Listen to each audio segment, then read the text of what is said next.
Grace and peace to you from our Lord Jesus Christ. The first named prophet in the Hebrew Bible is Abraham. The second named prophet is Aaron. And the third named prophet is Miriam. Moses is the fourth, and Deborah is the fifth. In the Hebrew Bible, out of the first 5 prophets named, 2 are women. That's pretty significant, I think. And it's even more significant when we see what God says in Micah chapter 6 and verse 4, where he's describing to Judah how God had led them out of Egypt and into the wilderness. And it says very explicitly, God says, I sent, I commissioned, I made my apostles, you might say. These are the people I sent. I sent Moses, Aaron, and Miriam, all of whom are prophets. Now, Moses has a special quality to him. Moses has a special responsibility for the leadership of the whole community. And so he spoke face to face with God. That was the unique dimension of Moses. And we see that in Numbers chapter 12. But at the same time, God also reminds Israel and reminds Moses and Aaron and Miriam that God also speaks to Aaron and Miriam in dreams and visions. In other words, they were authentic prophets. Now in Numbers chapter 12, we had this little exchange because Miriam took the leadership in accusing Moses of doing something wrong.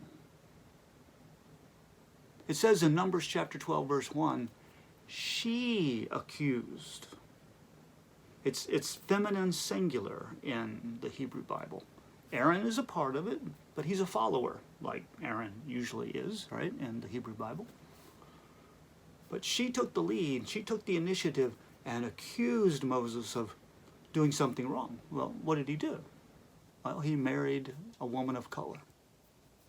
He married a Cushite, an Ethiopian, a black woman. And apparently this set Miriam off, and Aaron along with her. And so God had to come and speak and say, look, to Moses I speak face to face. To you, Miriam and Aaron, I speak in dreams and visions. But nevertheless, I still speak. I speak to Moses, but I speak also through you. Aaron and Miriam were authentic prophets. Now Miriam is punished in this text in Numbers chapter 12. Not because she's a woman. The text never says, oh, you're a woman, you shouldn't do that. No, God gifted Miriam as a prophet. God sent Miriam as a leader in Israel. So it's not that Miriam is grabbing power and doing something she's not called to do. Rather, she is making an accusation she should not have made. She threatens Moses' leadership because of that accusation. Not as a power grab, but because Moses has married a black woman. God punishes Miriam, gives her leprosy, just like earlier in Exodus chapter 4, when Moses says, look, they're not going to listen to me. How can I prove to them? How can I tell them that you sent me? And God says, well, put your arm inside your cloak. Now pull it out. And it was leprous. In the same way, because Miriam accused Moses, she also received leprosy. Only for 7 days. Only. Still, leprosy. But after 7 days, she was healed. And Moses prayed for her. And Aaron supported her. And Israel waited for her. But this does nothing to undermine her role as a prophet and as a leader and as one whom God sent. Moses himself had some issues about the rock, right? Not hitting the rock, but speaking to the rock. Aaron had some issues, as we know, with the golden calf. And he's a part of this with Miriam as well. But here's the point. Miriam is a prophet sent alongside of Moses and Aaron. Moses certainly leads the people, but Aaron and Miriam are on the next tier. Aaron and Miriam.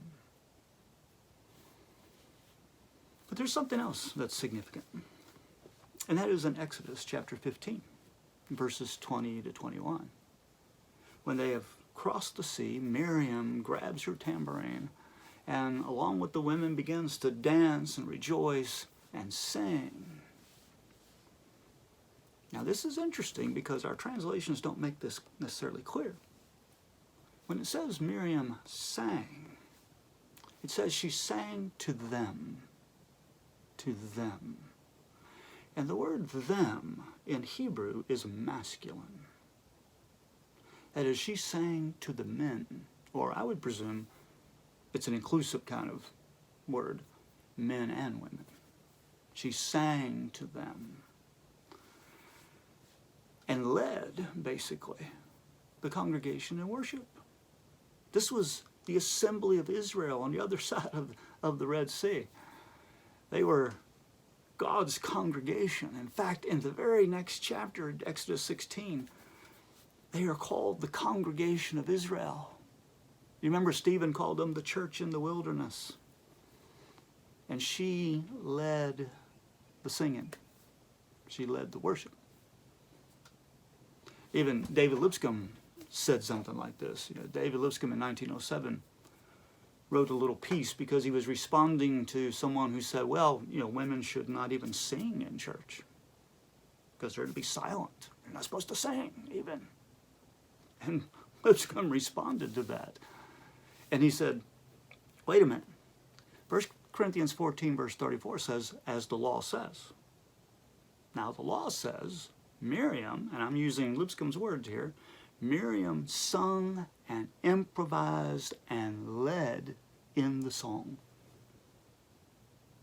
The law says women led in the song. Miriam led in the song.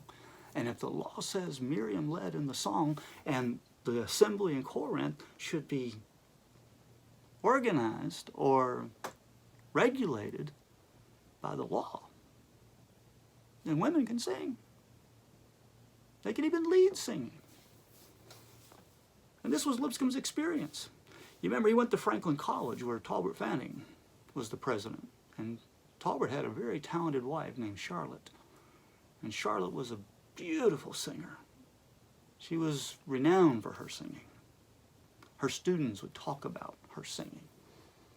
And we know that when Talbot and Charlotte Fanning started a house church or moved the church in Franklin, Tennessee into their home and began worshiping in their home, we know Charlotte led the singing. And we know also that when Talbot Fanning went on his protracted meeting circuits,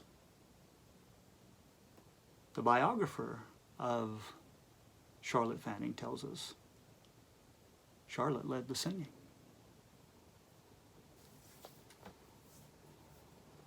Isn't that interesting? Women leading singing in the 19th century was not all that unusual.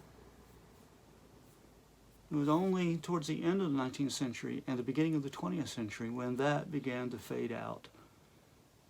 And by the 1930s, women were not doing that anymore in churches of Christ. Even though there were some who said, like C.R. Nickel, yes. Or some who said, like R.L. Whiteside, that if the men are not willing to do it, the women should lead the singing.